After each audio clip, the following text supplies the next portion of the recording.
आज मैं आपको टीचिंग से रिलेटेड जितने भी जॉब्स हैं, जितने भी कोर्सेस हैं, उसको आज डिटेल में बताऊंगी आपको, और भी बहुत कम टाइम में। ठीक है, हम स्टार्टिंग से ही हम कोर्स करते हैं, लाइक एनटीटी हो गया, बीटीसी हो गया, बीएड हो गया। ये 3 कोर्सेस हम करते हैं अपने स्टूडेंट्स को पढ़ाने के लिए और गवर्नमेंट जॉब पाने के लिए। ठीक है, एनटीटी जो होता है वो हमारा होता है नर्सरी टीचर ट्रेनिंग, जो हम नर्सरी के बच्चों को, जिसमें कम लोग इंटरेस्ट लेते हैं, जिनको बच्चों से ज़्यादा लगाव होता है वो लेते हैं इंटरेस्ट। ठीक है, अब आती है बात बीटीसी की। बीटीसी हमारा प्राइमरी एजुकेशन के लिए होता है, जिसमें कुछ जगह पे होता है कि कहीं कहीं पे बीएड अलग मानते हैं और बीटीसी अलग मानते हैं। बीटीसी वालों को जूनियर्स को पढ़ाने के लिए वो नहीं देते हैं परमिशन, बट अगर हम बीएड करते हैं तो हम दोनों में एलिजिबल होते हैं।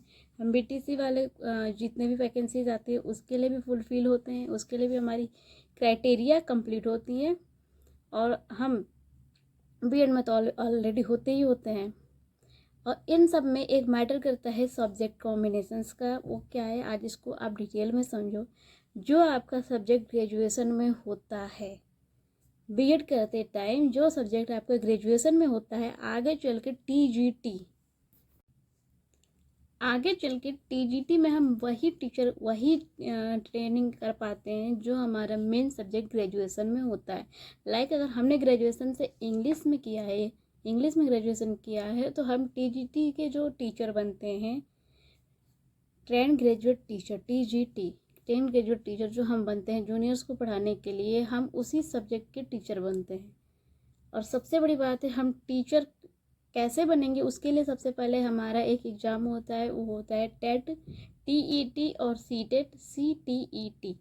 जो हम बेसिकली ये मान के चलते हैं कि अगर हमने टेट कर रखा है तो स्टेट का होता है।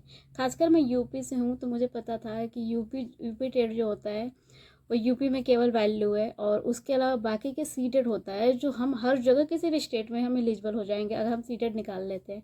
मैंने बेसिकली दोनों एग्ज़ाम्स कर लिया है क्वालिफाई, बट सीटेट जो है वो सिर्फ और सिर्फ कुछ जगह पर ही वैल्यू रखता है। लाइक हमारा केवीएस है या DSSB का एग्ज़ाम है।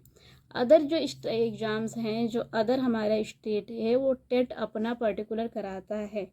तो अगर हम चाहते हैं, लाइक हमें अगर चाहिए कि हम हरियाणा के टीचर बन जाएं, या हम एमपी के टीचर बन जाएं, या हम केरला का टीचर बन जाए, तो उस स्टेट का पर्टिकुलर हमें टेट निकालना पड़ेगा। Like UP TET, H TET यानी कि हरियाणा टेट, इस तरीके से। तो इस बात का आप ज़रूर ध्यान रखें, टेट और यूपी टेट और सी टेट ही नहीं चाहिए, हमें हर जगह का सबसे पहले स्टेट एग्ज़ाम निकालना होगा।